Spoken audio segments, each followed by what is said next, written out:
Rétro Hebdo. Rétro Hebdo.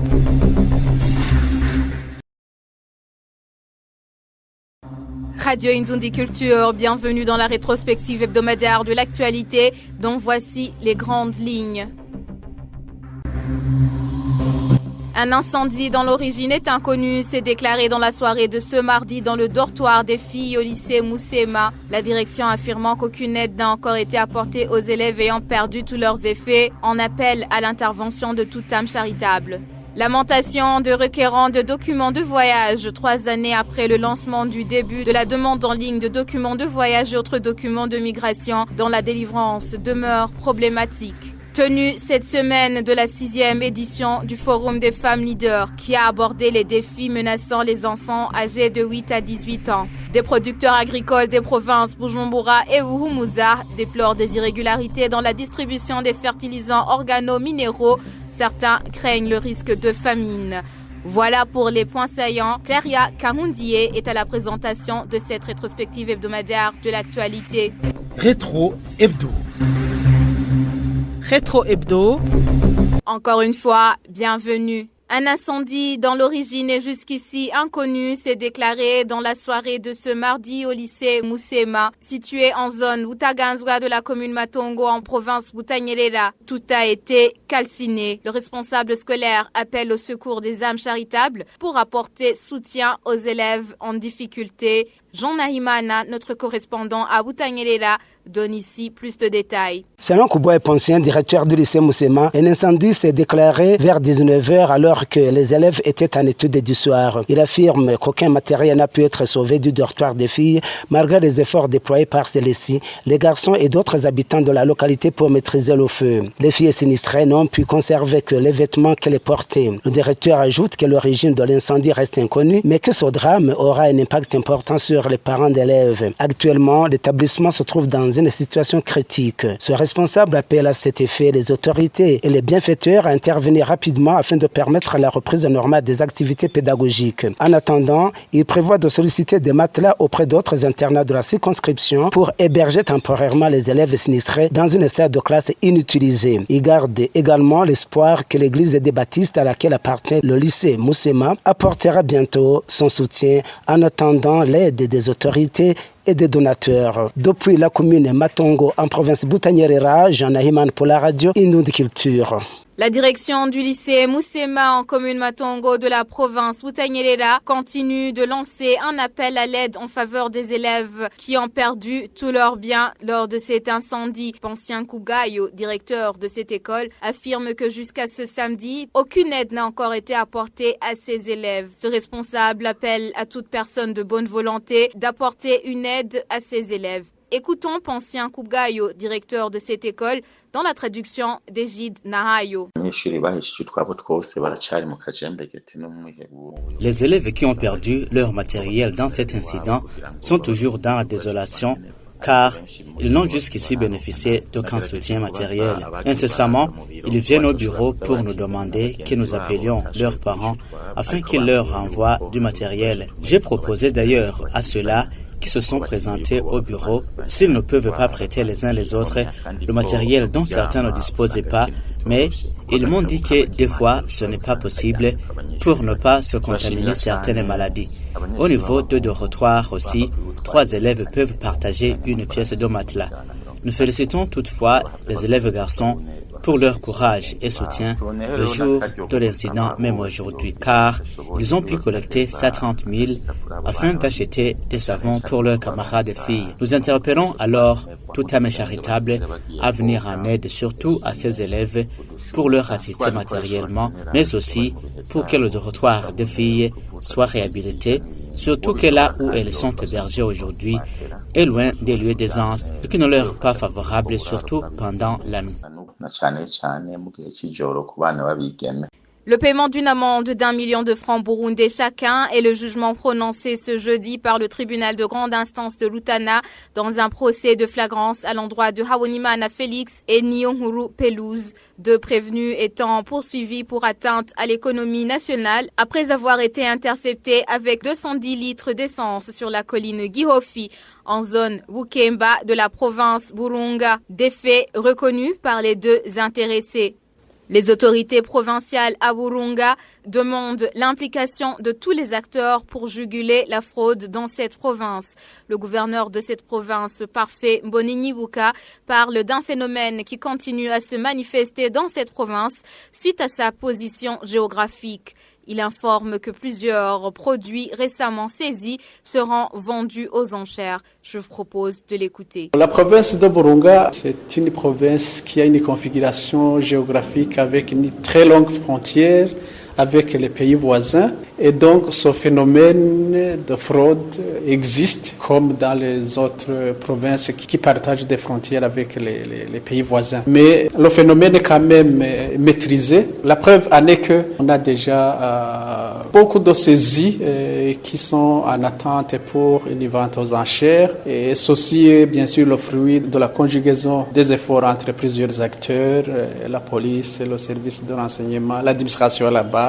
Et nous pensons que petit à petit, ce phénomène va être maîtrisé, bien sûr en conjuguant aussi les efforts de sanctions, mais aussi pour que nous puissions exploiter l'axe de sensibilisation, surtout de la population à la base, que les gens qui se livrent à ce genre de pratiques, ce sont des personnes qui y ont perdu l'amour de la patrie.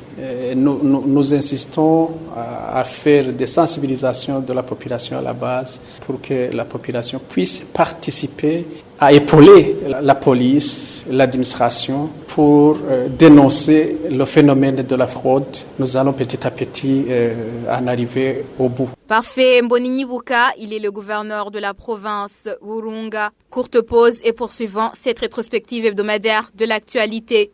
Rétro Hebdo. Rétro Hebdo. Radio Indundi Culture, poursuivant cette rétrospective hebdomadaire de l'actualité. Je vous le disais tantôt, la délivrance des documents de voyage au commissariat général des migrations demeure problématique 3 années après le lancement du début de la demande en ligne de documents de voyage et autres documents de migration. Ceux qui se sont entretenus avec la radio Indundi Culture dans la ville de Bujumbura voient leur rendez-vous pour récupérer leurs documents ajournés, d'où ils demandent plutôt une augmentation du nombre des agents chargés de délivrer ces documents. N'est-ce pas, Jean de Dieu Naïmana? Depuis le début du mois d'octobre 2022, les demandes de documents de voyage et autres services de migration se font en ligne. Le demandeur complète un formulaire en ligne, scanne les documents requis et les joint au formulaire, puis reçoit un rendez-vous pour lequel sa présence physique est requise afin de procéder au paiement de frais y afférents. Selon le commissaire général des migrations, cette digitalisation vise à réduire les cas de corruption observés dans le processus d'obtention de ces documents. J'ai demandé le passeport le 23 juillet, j'ai payé les frais relatifs. On m'a dit de revenir après 2 mois. Donc, au mois de septembre, à la même date, lorsque je suis revenu à cette date, mon passeport n'était pas prêt. Cependant, jusqu'à présent, les requérants de documents de voyage se lamentent d'une lenteur persistante. Ils indiquent qu'on leur a signifié que ce retard serait dû au fait que les documents de voyage délivrés ces derniers temps concernaient des requérants d'autres provinces, mais que c'est désormais le tour de ceux ayant introduit leur demande à Bujumbura. On nous a expliqué que du fait qu'ils ont commencé à faire le traitement de documents de voyage provenant d'autres provinces, pour ces de Bujumbura, cela avait été interrompu. Comme ces requérants recherchent leurs documents en vue de voyager, cette lenteur pourrait avoir des conséquences importantes et demande ainsi une augmentation du nombre d'agents opérant dans ce service. Nous demandons les documents de voyage alors que nous avons déjà pris d'autres engagements pour un voyage. Il devrait augmenter les agents qui travaillent dans ce secteur de la délivrance de documents de voyage et autres. Afin de répondre à ces préoccupations, nous avons tenté d'obtenir la réaction du commissaire général des migrations d'immigration. Mais en vain, les personnes avec qui nous sommes entretenus nous ont précisé que les documents actuellement délivrés concernent des demandes introduites entre le mois de mai et août de l'année en cours. Toutefois, en cas d'urgence, un requérant peut en informer les services habilités et devra justifier son urgence en ligne. Tenue de ce jeudi à ce vendredi du Forum des femmes leaders à Bujumbura pour sa 6e édition. Les questions liées au respect des droits de l'enfant pour son plein épanouissement étaient au menu des discussions. La première dame du Burundi a parlé d'une prise en charge lacunaire des enfants âgés de 8 à 18 ans. Le point avec Alice Daïdzeye. La prise en charge des enfants âgés de 8 à 18 ans est lacunaire selon la première dame du pays, Angeline Ndayishimiye. Nous avons trouvé que les enfants âgés de 8 à 18 ans ne sont pas correctement pris en charge. Qui trouve que la vie des pubères est menacée.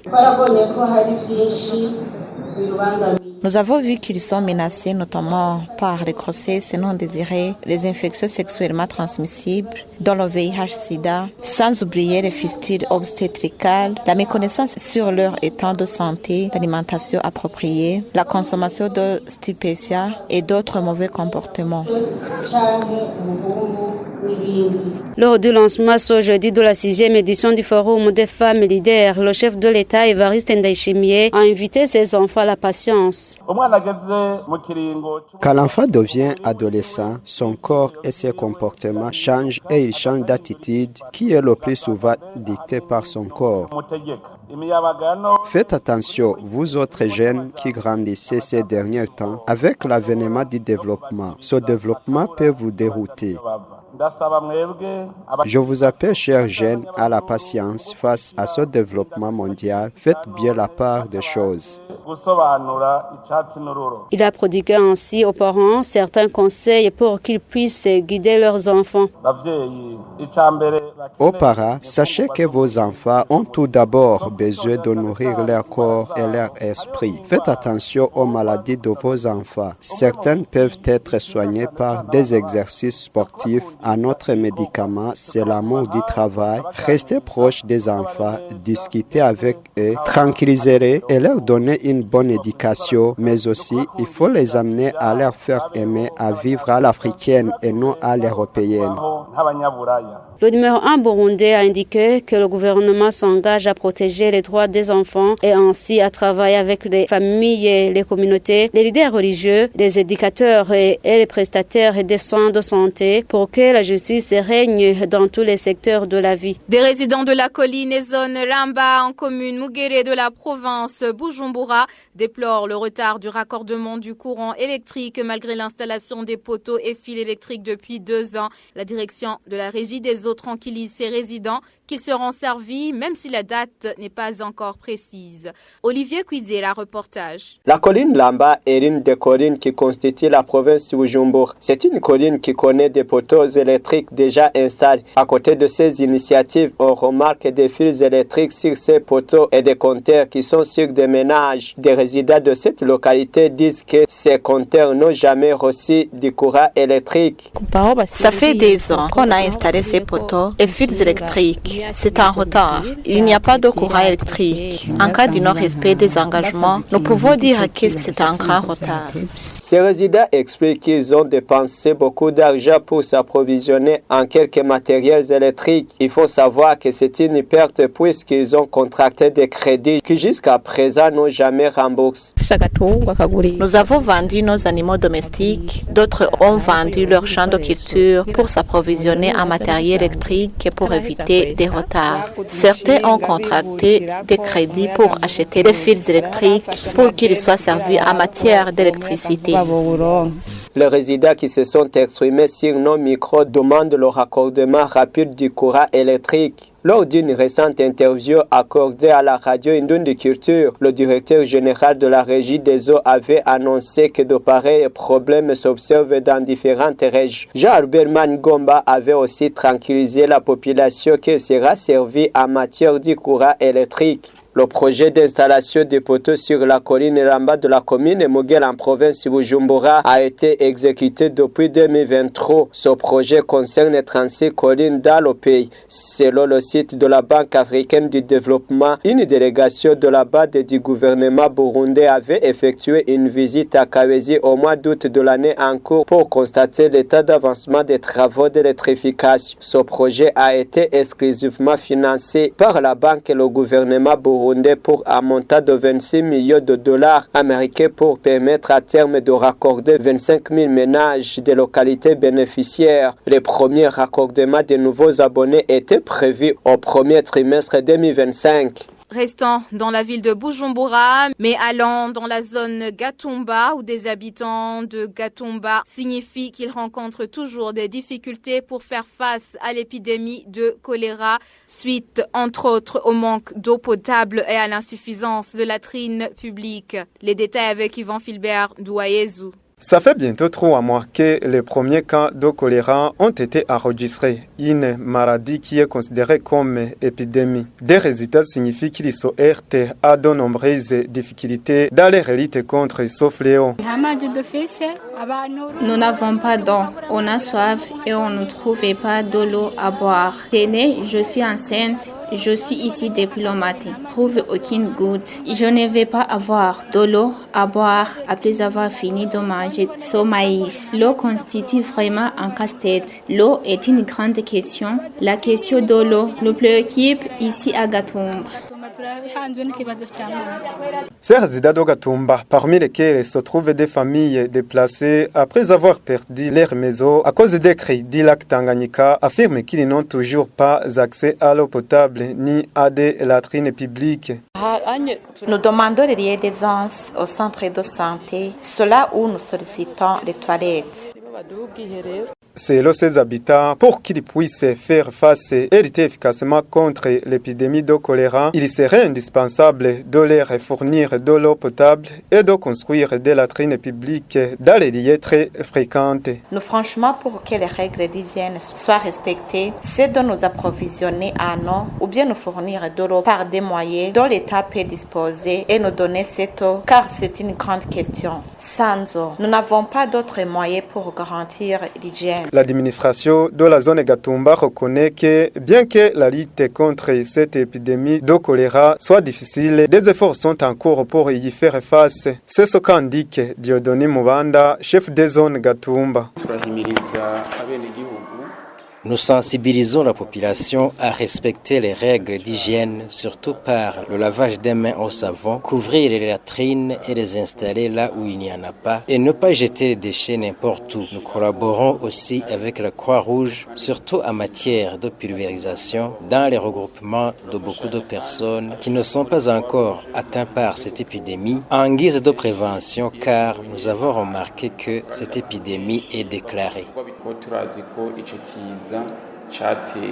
Signalons que depuis 2023, le ministère de la Santé a déclaré la présence de l'épidémie de choléra dans certaines régions du Burundi. En juillet de cette année, le ministère a annoncé que depuis janvier 2025, 1012 personnes avaient été recensées dans les communes Nahangwa et Chibitoke, dont 6 décès dans la commune Chibitoke. À la suite de cette situation, des mesures ont été prises pour renforcer la coordination avec d'autres secteurs afin de mieux lutter contre l'épidémie, notamment en améliorant l'accès à l'eau potable dans les zones touchées. Le ministère ayant les finances dans ses attributions recommande aux patrons des ministères sectoriels ainsi qu'aux responsables de l'administration territoriale à affecter des fonds au secteur qui contribuent à la croissance de l'économie. Un appel lancé ce mercredi au cours d'une réunion animée à leur intention.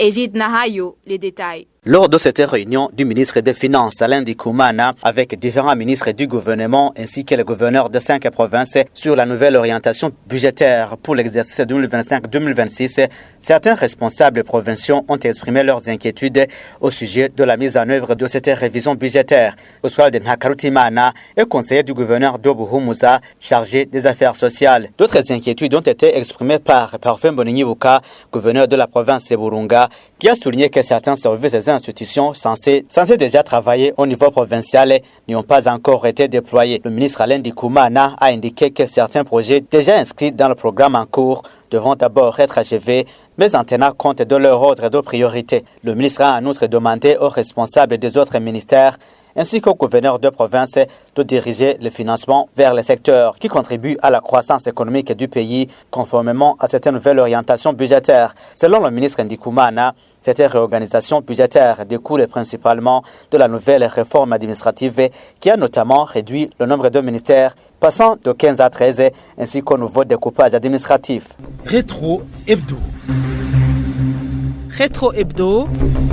Dans le domaine de l'agriculture, des producteurs agricoles de la commune Moubanza, province Bujumbura, se lamentent toujours du manque, voire des irrégularités dans la distribution des fertilisants organo-minéraux. Certains se trouvent dans la désolation totale, craignant ainsi d'avoir de mauvaises récoltes et demandent de la transparence dans la distribution de ces intrants. Depuis la commune Moubanza, Alexis Nyeshimana, correspondance. Dans la zone et commune de Moubanza, la tension monte chez les agriculteurs en cette saison agricole A. Ce vendredi, le 14 novembre 2025, de longues files se sont formées devant le magasin de distribution d'engrais chimiques, celui de type urée à Moubanza. Parmi les demandeurs, on retrouvait à la fois ceux qui avaient payé pour la saison agricole C et qui n'ont pas reçu leurs engrais jusqu'à ce jour, ainsi que ceux qui ont payé pour la saison agricole A. Selon les informations qui sont sur place, seuls 600 sacs d'urée ont été distribués, alors que 2600 sacs étaient attendus, une quantité jugée très insuffisante, d'autant plus que les agriculteurs dénoncent un traitement inéquitable. Quelle que soit la quantité d'argent versé, chacun recevait seulement un sac, et cela seulement pour les quelques chanceux appelés par les distributeurs. Les agriculteurs affirment que leur culture souffre déjà de manque d'engrais chimiques, ce qui menace la production de la saison agricole en cours. Plusieurs d'entre eux accusent ouvertement certains distributeurs, des moniteurs agricoles ainsi que des chefs de colline de favoritisme et de distribuer les sacs de façon sélective au détriment du reste de certains. Ils demandent que la distribution revienne à la méthode utilisée auparavant, plus transparente selon eux, afin d'éviter que les plus riches ou les mieux connectés ne s'accaparent le peu d'engrais disponibles pour l'heure. Aucune réaction aux plaintes des agriculteurs qui espèrent une solution rapide afin de sauver leurs champs déjà en difficulté. Alexis Shimanawanza, Indoniculture. Et à Buhumuza, des répercussions du manque d'intrants agricoles qui s'est observé au début de la saison culturelle A de l'année en cours commencent à se manifester chez des producteurs agricoles. Ces derniers évoquent alors le risque de famine pour cette année. Pantaleona Karutimana nous en dit plus. Ces agriculteurs des localités de la province de Buhumuza ne cessent de mentionner leur indignation face à la rupture des stocks au centre de distribution des intrants. Prenez exemple sur la distribution récente. 3 individus ou plus se partager un sac de fourmis imboula 25 kg pour dire que ceux qui ont été servis se sont limités à moins de 10 kg alors que certains d'entre eux avaient commandé plus de 5 sacs. En général, il y a très peu d'intrants. 3 personnes se départagent un sac alors qu'avant un seul pouvait utiliser 5 à 6 sacs. Cette année ou l'année prochaine, il y aura un rendement médiocre. Pour ces agriculteurs, c'est un pas reculant face à une lutte contre la pauvreté et la famille. La pauvreté risque de s'accroître prochainement. Alors que les années antérieures, il n'y avait plus de famine et nous pouvions avoir des intrants en quantité suffisante et nous avions des récoltes abondantes. Ceux qui ont une famille nombreuse risquent de souffrir de la faim. Les initiatives des agriculteurs sont désormais vaines au moment où les champs sont défrichés pour n'abriter aucune semence, toujours en attente des intrants. Ce retard n'irait pas sans laisser des traces indélébiles sur les récoltes à escompter, regrette-t-il. Pour eux, c'est nécessaire que la distribution se poursuive malgré le retard qui a déjà rayé l'espoir de produire plus. Nous demandons à l'État de tout faire pour qu'en saison culturelle C, nous ayons une plus grande quantité. Dans le projet Touboula, j'ai payé l'avance de 5 sacs pour l'intrant public, 5 sacs également pour Totaraza. J'ai eu des mesures de coopérer seulement.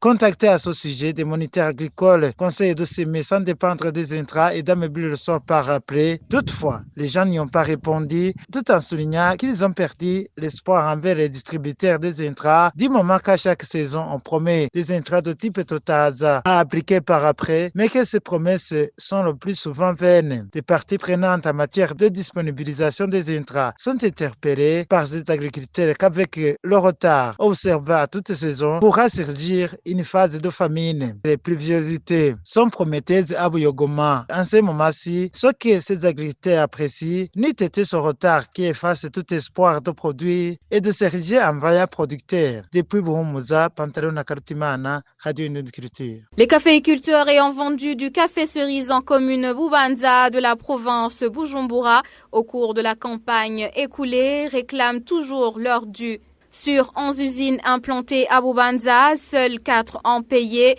leurs fournisseurs. Les autorités expliquent ce retard par le nouveau système de paiement. Encore une fois, Alexis Ngeshimana pour plus de précision. Dans la commune de Bubanza, les caféiculteurs tirent la sonnette d'alarme. Ils affirment qu'ils n'ont toujours pas été payés depuis le mois de juin, un retard inhabituel, que les autorités expliquent par le nouveau système de paiement par compte bancaire, par l'Imicash ou EcoCash, introduit cette année. Le changement, censé moderniser la gestion financière, aurait finalement garanti le déblocage de l'argent des producteurs. Selon les informations recueillies sur 11 usines plantées dans la commune de Bubanza, seulement 4 ont déjà payé leurs fournisseurs. Selon le secrétaire exécutif de la commune de Bubanza, ce mardi, lors d'une réunion avec le gouverneur de la province de Bujumbura. Et il s'agit exclusivement d'usines privées. Les caféiculteurs rattachés aux autres usines continuent donc d'attendre, parfois dans des conditions difficiles. Si la population se servait de cette somme pour se préparer à la saison qui retira la scolarisation des enfants, ce n'est plus le cas. C'est pourquoi certains gens procèdent aux emprunts, même difficiles à rembourser. Dans ce cas, les dépenses effectuées seront supérieures au salaire. Dans les collines, les caféiculteurs se lamentent. Ce retard de paiement a eu des conséquences directes sur leurs projets de développement, les activités champêtres, la rentrée scolaire des enfants, ainsi que l'achat de semences pour la nouvelle saison agricole. Beaucoup disent ne plus savoir comment avancer.